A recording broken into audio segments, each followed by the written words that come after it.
복을 받느니라. 아멘. 우리의 일상에서 일어날 수 있는 최대 사건이 있다면 어떤 사건일까요? 저는 예수 믿고 의롭다 하심을 얻어서 구원받는 사건이라고 생각을 합니다.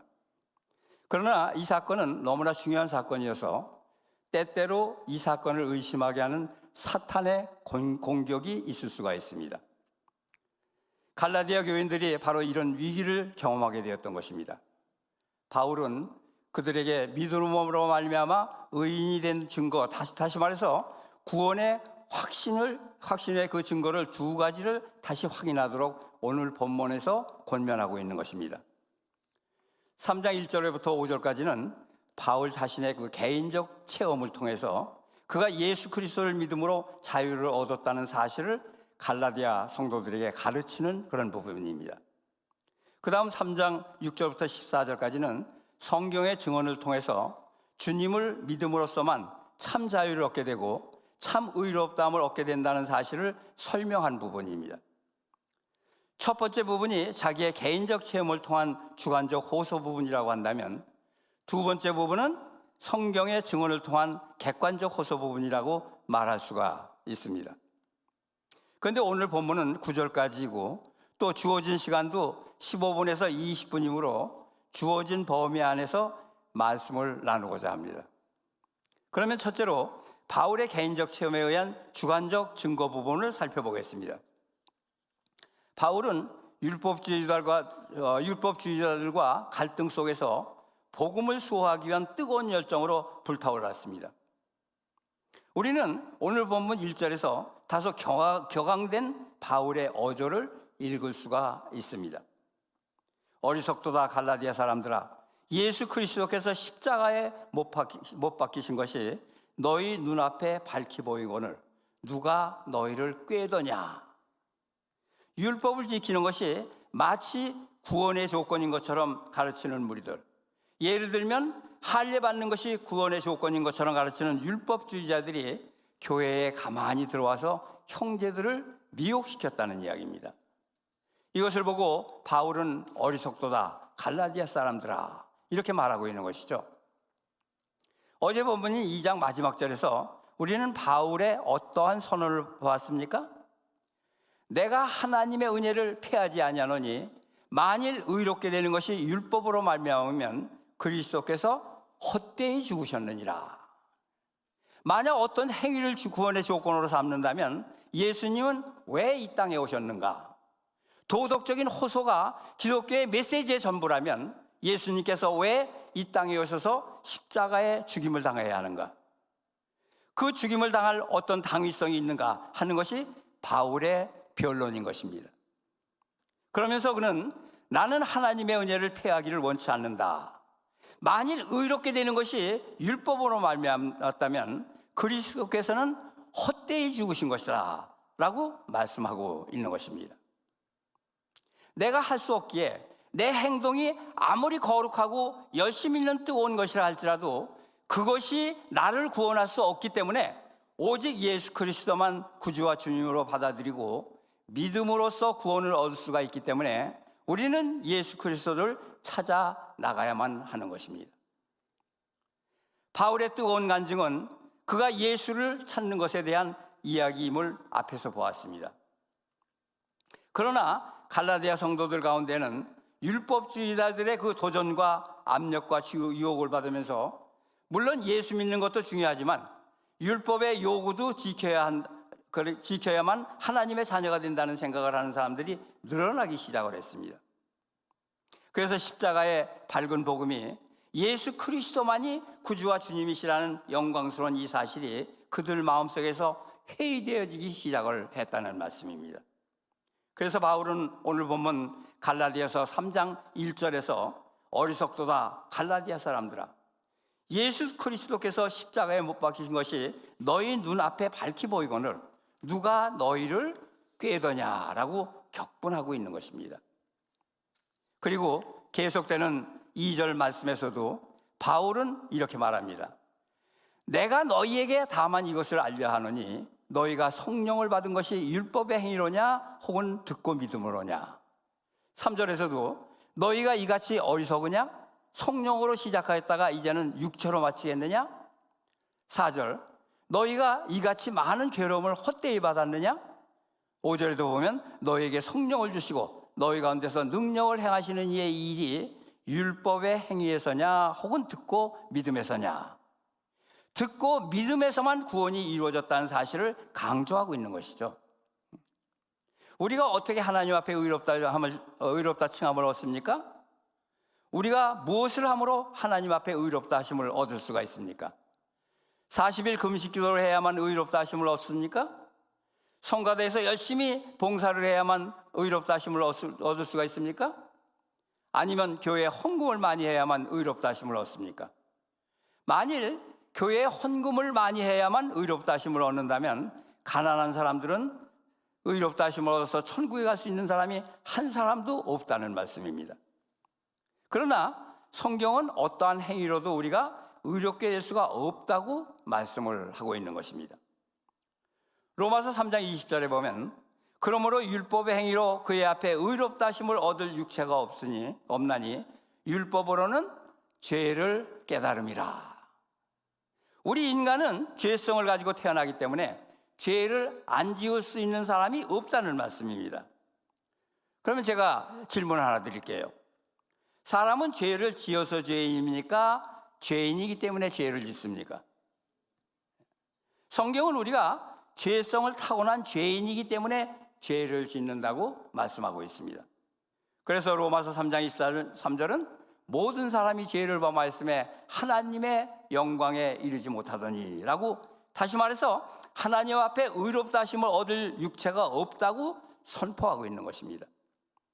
그러면 하라, 하지 말아라 하는 그 지키지도 못한 율법은 왜 주셨다고요? 하나님께서 하라고 하신 것을 못했을 때, 또 하지 말라고 한 것을 했을 때, 아, 내가 하나님의 명령을 거역하는 죄를 졌구나 하는 것을 깨닫게 하기 위해서 율법을 주셨다는 거예요.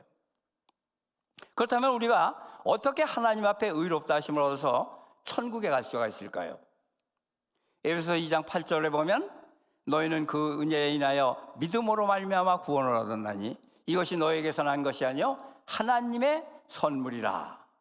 그러니까 우리의 구원은 하나님의 은혜에 의해서 예수님이 누구시며 또 그분이 하신 일이 무엇인가를 알고 믿을 때 선물로 주는 것이지 어떤 율법을 지키는 행위로 얻어지는 것이 아니라는 말씀입니다.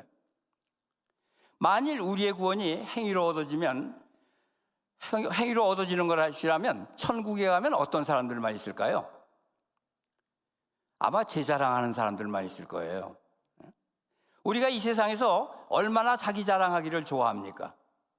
조금만 좋은 일을 해도 그것을 아름답게 포장해서 과장해서 자랑하고 싶어 하지 않아요? 그런데 자랑은 남이 해주어야지 자기가 자기 자랑하는 것처럼 보기 싫은 것이 없는 것이죠. 그런데 천국이 만일 행위로 가는 것이라면 그곳에는 제 자랑하는 사람들만 모여 있지 않겠어요? 그런 천국이라면 저는 메시코에서 가고 싶지 않을 것 같아요. 그래서 그 다음 구절인 에베소 2장 9절은 뭐라고 말씀합니까? 행위에서 난 것이 아니니 이는 누구든지 자랑하지 못하게 하려 함이라. 우리가 행위로는 의롭다 하심을 얻어서 천국에 갈 수가 없다고 말씀하고 있는 것이죠. 하나님은 우리가 예수님이 이미 우리의 구원을 위해서 이루어 놓으신 일을 믿을 때 그것을 의롭다고 간주해 주시고 그 다음에 우리를 의롭게 변화시켜 주십니다. 즉 위치가 먼저이고 자격은 나중에 따라오는 것입니다. 연세가 많으신 분들은 생각이 나실지 모르겠습니다만 4.19, 5.16 때 저는 중고등학교 시절에 일한 일들이었습니다. 박정희 전 대통령이 대통령에 처음 당선이 돼서 TV에 나왔을 때 얼마나 어색해 보였습니까? 키도 조그맣고 얼굴도 까마잡잡하고 풍채도 별로고요. 저런 사람이 무슨 대통령이라고 그러는 생각이 들었습니다. 그런데 몇 달이 지나니까 키는 작아도 위엄이 있고 또 강인한 성품과 당당한 태도는 대통령 같아 보이더라고요. 우리도 마찬가지죠. 자격을 다 갖춰야만 하나님께 우리가 의롭다고 하나님께서 인정해 주신다면 이 세상에 의롭다 하심을 얻을 육체가 없다는 말씀입니다. 바울은 오늘 보면 갈라디아서 3장 5절에서 다시 한번 강조를 합니다. 너희에게 성령을 주시고 너희 가운데서 능력을 행하시는 이의 이 일이 율법의 행위에서냐 혹은 듣고 믿음에서냐라고 말입니다. 그렇다면 듣고 믿는다는 말씀이 무슨 뜻이죠? 골로새서 1장 6절에 보면은 이 복음이 이미 너희에게 이름에 너희가 듣고 참으로 하나님의 은혜를 깨닫는 날부터 너희 중에서와 같이 또한 온 천하에서도 열매를 맺어 자라는도다.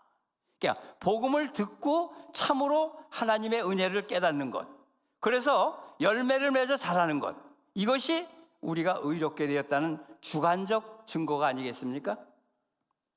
둘째로 바울은 우리가 의롭게 된 객관적 증거를 6절부터 14절에서 이야기하고 있습니다. 우리가 예수 믿어서 의롭게 된 것은 신자로서의 체험일 뿐만 아니라 구약에서부터 성경이 변함없이 증거했던 복음이었습니다. 성경에서 자기의 행위에 의해서가 아니라 믿음으로 의롭다 하심을 받은 최초의 사례는 아브라함이었습니다. 아브라함이 나이 100세가 가까웠을 때 하나님께서 그에게 아들을 주시겠다고 약속하셨습니다. 그러나 기다려도 소식이 없는 것 같고, 그래서 아브라함의 마음이 흔들리기 시작을 했습니다.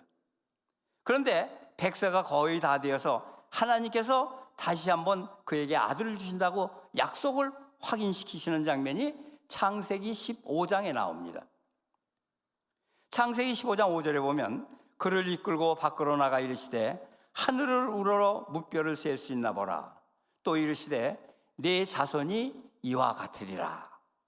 하나님께서는 아브라함을 데리고 별이 빛나는 밤에 바깥 뜰로 나가셨습니다. 그리고 아브라함에게 하늘의 별들을 세워보라고 하십니다. 그래서 아브라함이 별을 시작하죠. 별을 세기 시작하죠. 별 하나, 나 하나, 별 둘, 나 둘, 별 셋, 나 셋. 그렇죠? 예. 그러다가 별이 너무 많아서 셀 수가 없어요 라고 대답을 합니다. 그러자 하나님께 뭐라고 그래요? 하나님께서 뭐라고 그러세요? 네 자손이 이와 같으리라. 하나님께서 지금 뭐 하고 계신 거예요?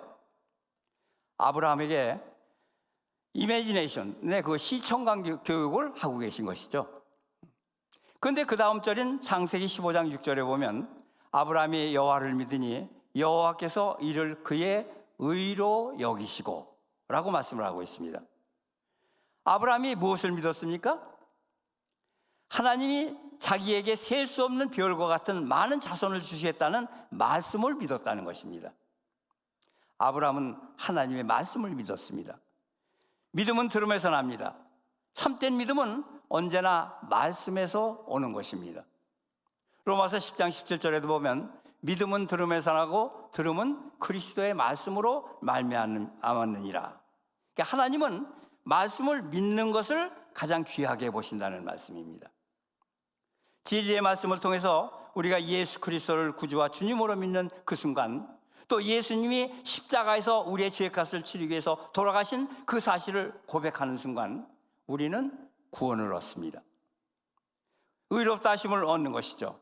물론 하나님께서는 어떤 사람에게는 예수님이 십자가에서 피 흘리는 모습을 꿈이나 환상을 통해서 보여주실지도 모릅니다. 그러나 그것은 하나님의 주권적인 역사입니다. 그러나 중요한 것은 그 환상을 보았기 때문이 아니라 예수 그리스도를 믿었기 때문에 구원을 받는다는 사실입니다. 그것이 중요한 것이죠. 이 차이를 우리는 분명한 성경적 근거에서 깨달아야만 하는 것입니다.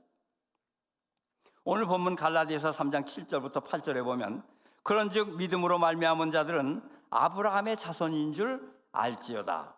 또 하나님이 이방을 믿음으로 말미암아 의로 정하실 것을 성경이 미리 알고 먼저 아브라함에게 복음을 전하되 모든 이방인이 너로 말미암아 복을 받으리라 하였느니라.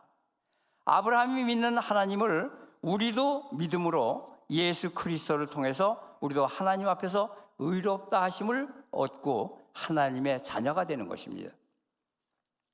여기서 재미있는 것은 8절의 복의 개념입니다. 우리의 의식구조상에서 복이란 그 복이란 말은 옛날부터 생각해온 그런 개념으로 이해를 하죠. 우리의 전통적인 복의 개념은 수, 부, 귀, 다남이에요. 그러니까 오래 살고 부자 되고 출세하고 아들 많이 낳는 거.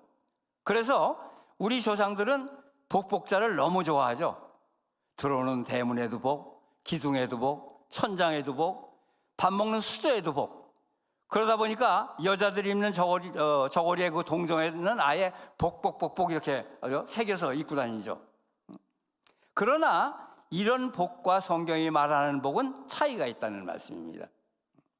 우리가 잘 아는 산상수훈은 복으로 시작을 합니다. 예수님은 인간이 가장 좋아하는 복의 실체를 그의 산상설교 첫 부분에서 밝히고 계십니다. 심령이 가난한 자, 애통하는 자, 온유한 자, 의에 줄이고 목마른 자를 복된 자라고 말씀하셨습니다. 왜 그러셨을까요? 그런 자들은 누군가의 도움이 필요한 자들이기 때문에 예수님을 찾아 나올 수가 있지 않을까요? 그래서 예수님을 만나 예수님을 믿고 하나님의 자녀가 될 수 있기 때문이 아닐까요? 오늘 본문 9절을 보십시오. 그러므로 믿음으로 말미암은 자는 믿음이 있는 아브라함과 함께 복을 받느니라. 아브라함이 받은 복은 믿음으로 의롭다 하심을 믿고 하나님의 자녀가 된 복입니다. 우리에게 하나님의 자녀가 된 사실보다 더 크고 영광스러운 복이 어디에 있겠습니까? 내가 하나님의 자녀라는 사실을 건강과 바꿀 수가 있습니까? 생각해 보십시오. 우주 만물을 창조하신 그 하나님, 말씀으로 만물을 붙드시고 섭리하시는 그 하나님의 자녀가 된 것입니다. 이보다 더 큰 복이 어디에 있겠습니까? 바울은 여기서 다시 한번 예수 그리스도를 믿는 순수한 믿음에서 떠나서 율법적 행위를 강조하는 사람들이 얼마나 어리석은 사람들인가를 여접시 폭로를 하고 있습니다. 내일 본문이지만 10절에 보면 무릇 율법 행위에 속한 자들은 저주 아래 있나니 기록된 바 누구든지 율법책에 기록된 대로 모든 일을 항상 행하지 아니하는 자는 저주 아래 있는 자라 하였습니다. 예수 그리스도를 믿는 이 믿음의 존귀함을 모르고 인간적인 행위만을 강조하는 것, 그런 율법 행위에 속한 사람들을 저주 아래 있다고 바울은 선언하고 있는 것입니다. 세상에서는 이런 사람들을 가리켜서 도덕적인 사람, 훌륭한 사람이라고 말할지 모르지만 성경은 그렇지 않다는 겁니다. 오늘날 많은 사람들이 교회를 출석하면서도 구원 문제를 신화 속에 나오는 이야기처럼 생각을 합니다. 우리가 착한 그 일을 행한 것이 많으면 천국에 가는 것으로 생각을 하죠. 그러나 그것은 도덕이지 기독교가 아닙니다. 얼마나 많은 사람들이 기독교를 도덕과 착각을 하고 있는지 모릅니다. 하나님의 계산법은 플러스 마이너스가 아닙니다.